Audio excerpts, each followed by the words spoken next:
चलिए आज एक ऐसी चीज के बारे में बात करते हैं जो आजकल हम सब महसूस कर रहे हैं। वो है अधीरता, मतलब बेसब्र होना। कभी सोचा है कि हमारी दुनिया इतनी तेज और हम इतने बेचैन क्यों हो गए हैं? आइए इसकी तह तक चलते हैं। जरा इस सवाल पे सोचिए, क्या याद है कि आखिरी बार कब किसी चीज का इंतजार किया था और मन में जरा भी चिढ़ नहीं हुई? शायद इसका जवाब ढूंढना भी मुश्किल लगे। क्या वो कोई ट्रैफिक सिग्नल था जहां एक एक सेकंड एक घंटे जैसा लगता है? या फिर वो धीमा इंटरनेट, जब एक वेब पेज को लोड होने में लगने वाला वक्त हमारे सब्र का इम्तिहान ले लेता है? और शायद सबसे जरूरी, क्या वो इंतजार किसी की अलग राय को सुनने का था? यही तो बात है, हमारी अधीरता अब सिर्फ वक्त तक नहीं रही, ये विचारों को न सह पाने की शक्ल ले रही है। हम एक ऐसे दौर में जी रहे हैं जहां सब कुछ अभी चाहिए, इंस्टेंट। लेकिन इस रफ्तार और हमारे दिमाग की बनावट के बीच एक बहुत बड़ा फासला है। चलिए इसी को समझने से शुरू करते हैं। देखिए, एक तरफ है हमारा दिमाग, जिसकी वायरिंग कह सकते हैं आज भी पाषाण युग वाली है, जो धीमी नेचुरल रफ्तार से काम करने के लिए बना है। और दूसरी तरफ है हमारी दुनिया, जो स्पेस एज की स्पीड से भाग रही है और हर चीज का नतीजा तुरंत चाहती है। और होता क्या है, जब खाना 10 मिनट में आ सकता है, कैब 3 मिनट में आ सकती है, तो कोई भी छोटी सी देरी हमारे दिमाग को एक फेलियर जैसी लगती है, और बस वहीं से फ्रस्ट्रेशन और बेचैनी शुरू हो जाती है।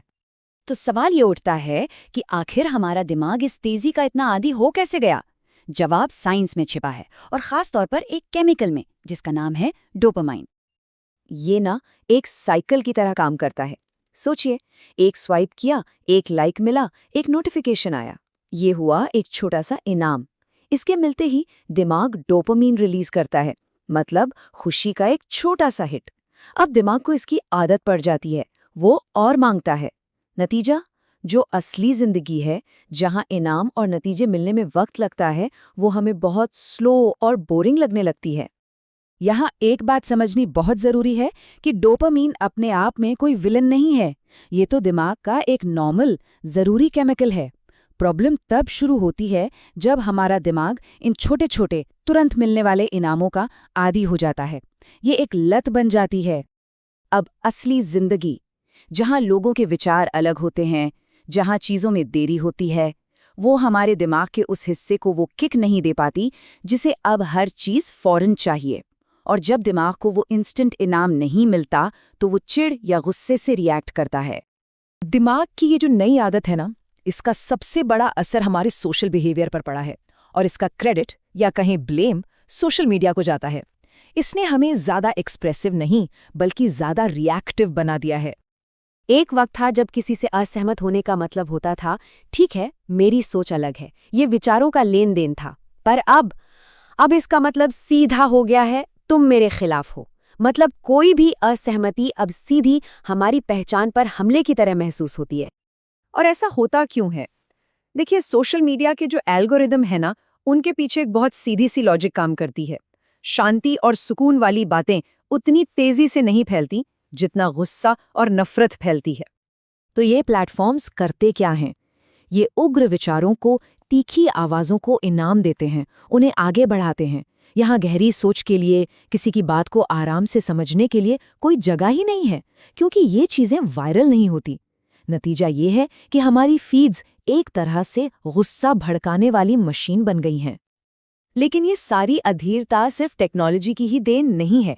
इसके पीछे एक और बहुत बड़ी वजह है, और वो है हमारा समाज, जो एक तरह से सामूहिक रूप से थक चुका है और जिसका सिस्टम पर से भरोसा उठ रहा है।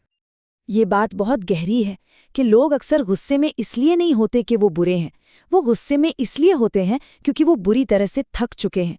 एक ऐसी थकान जो लगातार दबाव में रहने से आती है। और ये दबाव आते कहाँ से हैं?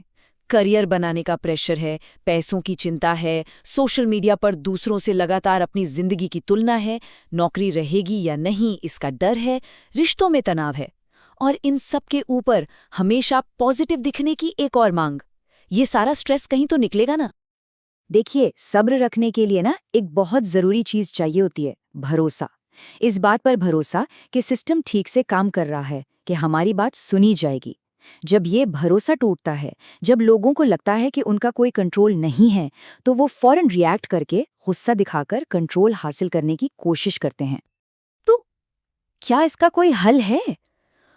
क्या हम सब्र को अपनी जिंदगी में वापस ला सकते हैं? जवाब सिर्फ ये कहने में नहीं है कि धैर्य रखो, जवाब है माहौल बदलने में। तो असल में मदद क्या करेगा? हमें धीमी जगहों की जरूरत है। ऐसी जगह बनाना जहां लंबी और गहरी सोच को बढ़ावा मिले। एक ऐसा माहौल बनाना जहां लोग बिना डरे अपनी बात रख सकें, और इस बात को स्वीकार करना कि किसी का हमसे असहमत होना कोई खतरा नहीं है। असल में ये सारी बातें एक ही तरफ इशारा करती हैं, रिएक्ट कम करें और समझने की कोशिश ज्यादा। एक समाज जो कभी रुकता नहीं, जो कभी एक पल ठहरकर सांस नहीं लेता, वो हमेशा छोटी छोटी बातों पर भी जरूरत से ज्यादा रिएक्ट करेगा। तो आज के इस पूरी बातचीत का निचोड़ क्या है? निचोड़ ये है कि अधीरता या जो ये बेसब्र होना है, ये किसी एक इंसान की पर्सनल फीलिंग नहीं है। ये उस दुनिया की डिजाइन प्रॉब्लम है जिसे हमने मिलकर बनाया है।